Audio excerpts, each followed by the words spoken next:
Bismillahirrahmanirrahim. Assalamualaikum warahmatullahi wabarakatuh. Ismi Nurul Rahayu Ningsih.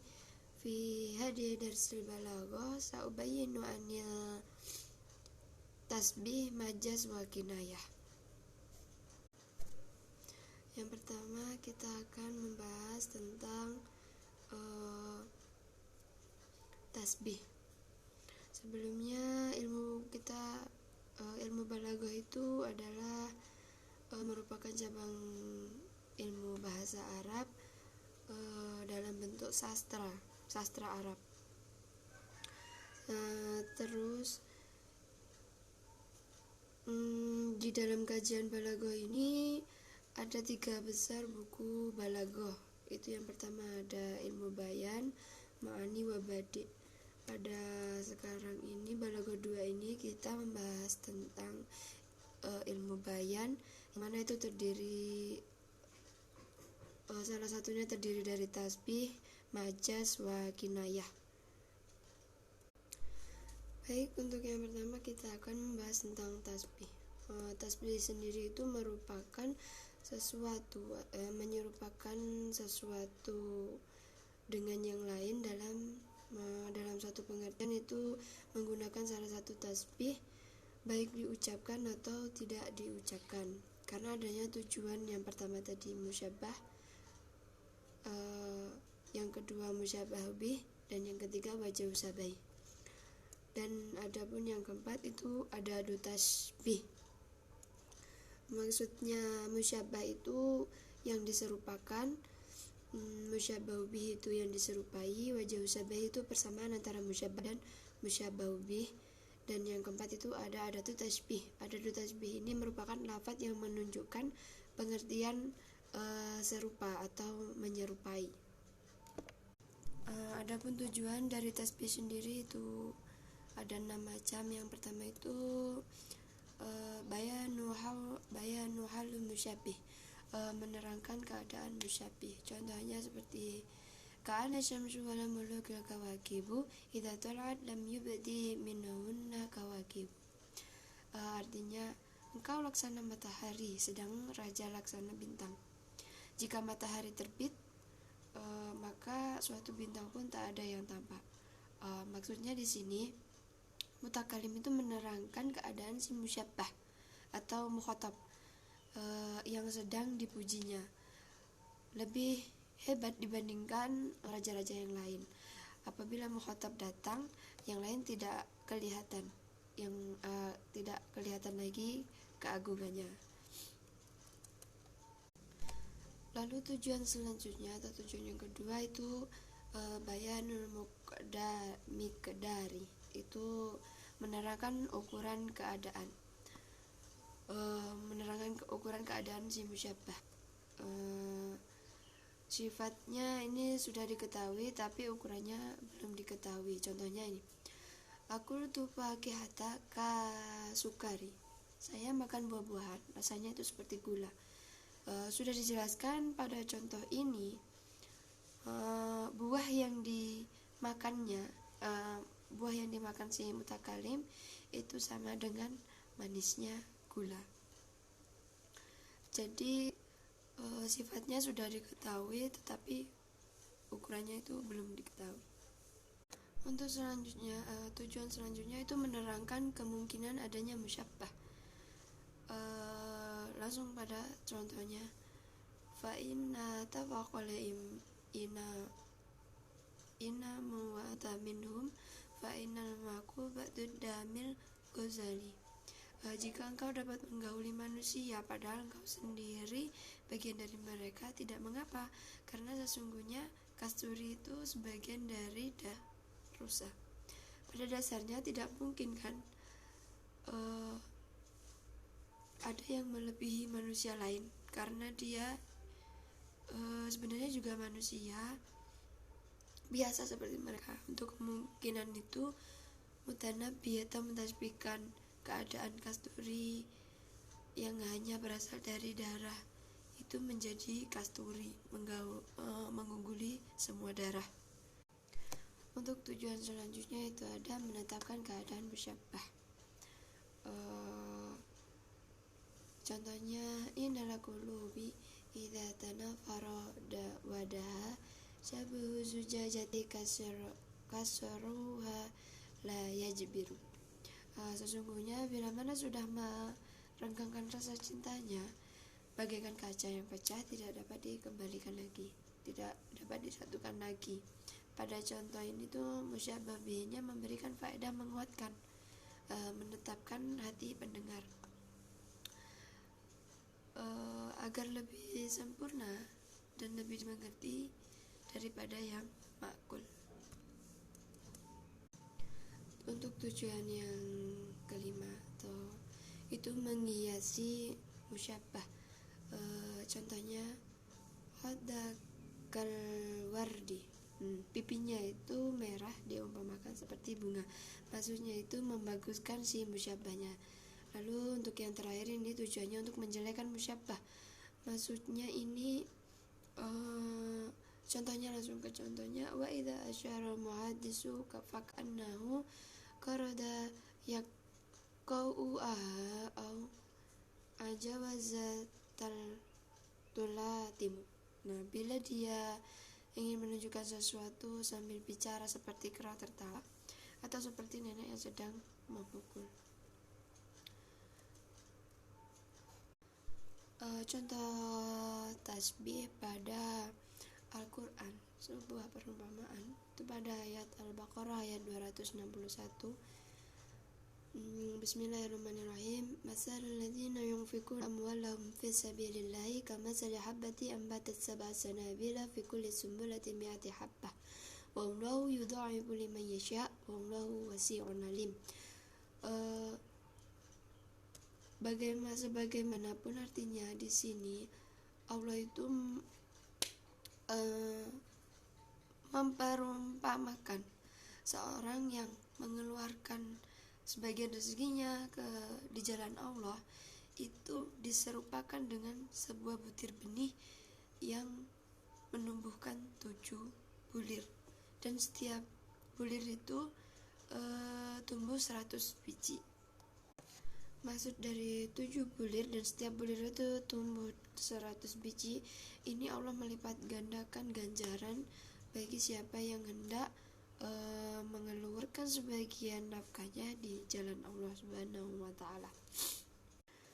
Untuk selanjutnya kita akan membahas tentang majas. Sebagaimana majas itu kata yang dipakai untuk menunjukkan arti tertentu. Contohnya asadun. Pada kalimat ini, ra'aitu asadu fil ghabati, saya itu melihat singa di dalam hutan. Maka singa pada kalimat ini merupakan lafadz asli pada yaitu asadun, seperti itu. Dan kalimat ini menyandarkan lafadz ini kepada fiil dan menyandarkan fiil kepada fa'il tadi. Selanjutnya majas itu memiliki beberapa macam ya. Yang pertama itu ada majas isti'arah. Majas isti'arah itu apabila kita ingin menggunakan bukan pada makna yang dibuat untuknya, karena ada hubungan serupa, menyerupai antara makna yang asli serta adanya qarina yang dibatasi dari makna yang asli. Contohnya seperti yang saya katakan tadi, ra'aitu asadun contohnya seperti ra'aitu asadun yarma, saya melihat singa itu melempar. Pada kalimat isti'arah ini makna yang asli adalah singa. Untuk makna yang lain itu maksudnya lelaki, jadi lelaki itu melempar gitu. Isti'arah itu meminjam lafadz musyabbih untuk musyabbah, karena adanya alaqah antara keduanya, dan alaqahnya ini selalu musyabbah. Adapun rukun isti'arah itu ada 3. Yang pertama itu musta'airillah itu maksudnya musyabbahnya tadi. Terus musta'ar minhu musyabbahu bihnya. Yang ketiga itu ada musta'ar, yaitu lafadz yang di dalamnya itu mengandung isti'arah.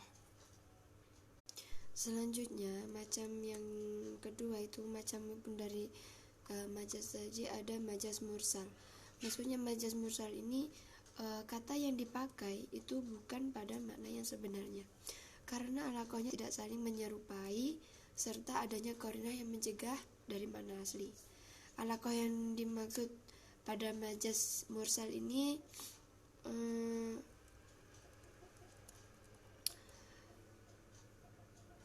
pada mursal ini tuh dinamakan menurut lafadz yang dipakai menurut majaz, lafadz yang menunjukkan sebab, sedangkan yang dimaksud itu musyababnya, maka alakohnya itu disebut asyababiyah.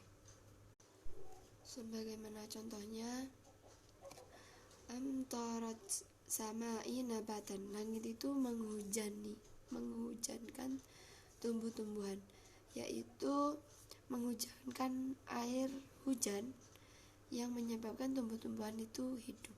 Itu merupakan qarinahnya. Selanjutnya, macam dari majaz itu ada majaz murakkab.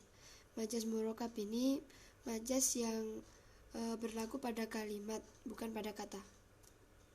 Jadi hanya berlaku pada kalimat saja, bukan pada kata.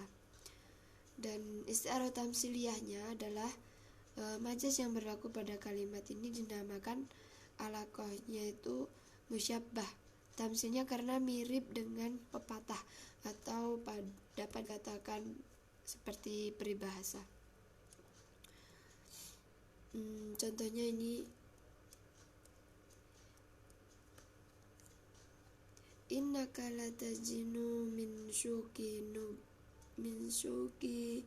nubi, engkau tak akan dapat memetik anggur dari duri. Contoh ini menggambarkan bahwasanya seseorang itu ia tidak akan mendapatkan sesuatu itu dari karir saja. Adapun macam majaz selanjutnya itu ada majaz akli. Majaz akli ini menyadarkan fi'il itu atau menunjukkan makna fi'ilnya itu yang bukan haknya atau disandarkan karena adanya alakoh atau isnad hakiki pada isnad majazi. Contohnya, fi'il seharusnya disandarkan pada fi'il hakiki itu misalnya radhiya Muhammadun Aisyah. Pada contoh ini disandarkannya kepada maf'ul. Maf'ulnya yaitu adalah Aisyah. Ini adalah majazi karena adanya alaqah. Adapun contoh pada ayat suci Al-Quran surat Al-Baqarah ayat 174 sampai 175. Bismillahirrahmanirrahim. Innal ladzina yaktumuna ma anzalallahu minal kitabi wa yashtaruna bihi thamanan qalila ulaika ma yaquluna fi butunihim ilan nar wa la yukallimuhumullahu yawmal qiyamati wa la yuzakkihim wa lahum adzabun alim. Ulaika alladzina ishtaraw ad-dalalata bil huda wal adzaba bil maghfirah fama asbaruhum ala nari. Artinya, sesungguhnya orang-orang yang menyembunyikan apa yang telah diturunkan Allah, yaitu Alkitab, dan menjualnya dengan harga yang sedikit murah, mereka itu sebenarnya tidak memakan atau tidak menelan ke dalam perutnya itu malaikat api, dan Allah tidak akan berbicara kepada mereka pada hari kiamat dan tidak mensucikan mereka, dan bagi mereka sisa yang amat pedih. Mereka itulah orang-orang yang membeli kesesatan dengan petunjuk dan siksa dengan ampunan, maka alangkah beraninya mereka menentang api neraka. Untuk selanjutnya yaitu adalah kinayah. Kinayah itu merupakan suatu lafadz untuk menunjukkan pengertian lain seperti sindiran dan lain, sedangkan menurut artinya sesungguhnya orang-orang yang menyembunyikan apa yang telah diturunkan Allah, yaitu Alkitab, dan menjualnya dengan harga yang sedikit murah, mereka itu sebenarnya tidak memakan atau tidak menelan ke dalamnya ke dalam perutnya itu malaikat api, dan Allah tidak akan berbicara kepada mereka pada hari kiamat dan tidak mensucikan mereka, dan bagi mereka sisa yang amat pedih. Mereka itulah orang-orang yang membeli kesesatan dengan petunjuk dan siksa dengan ampunan, maka alangkah beraninya mereka menentang api neraka. Untuk selanjutnya yaitu adalah kinayah. Kinayah itu merupakan suatu lafaz untuk menunjukkan pengertian lain seperti sindiran dan lain. Sedangkan menurut istilah adalah lafaz yang diucapkan untuk maksud yang sebenarnya, dengan korinanya itu tidak keluar dari makna tersebut. Misalnya Muhammadun tawilun hijadu, Muhammadun